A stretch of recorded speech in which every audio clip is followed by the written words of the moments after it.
আলহামদুলিল্লাহ, মনে হচ্ছে অনেকদিন পরে প্রাণ খুলে কথা বলতে পারতেছি আমরা, ঠিক কিনা যেরকম বিগত 16 বছর পরে আমরা প্রাণ খুলে কথা বলার সুযোগ পেয়েছি।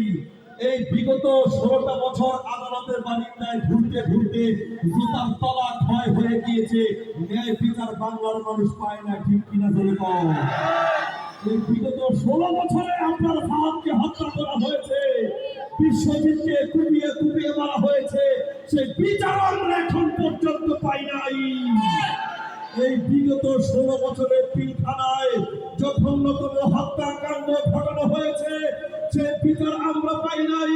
এই বিগত 16 বছরে শাপলা চত্বরে ওলামায়ে কেরামদেরকে নৃশংসভাবে হত্যা করা হয়েছে, মাদ্রাসার ছাত্রদেরকে, কোরআনের হাফিজদেরকে, আলেমদেরকে, ইমাম সাহেবদেরকে, নিষ্পাপ হাফিজে কোরআনদেরকে হত্যা করা হয়েছে, সেই বিচার আমরা এখন পর্যন্ত পাই নাই। আমাদের মনের ব্যথা, মনের বেদনা, দুঃখ হচ্ছে ওই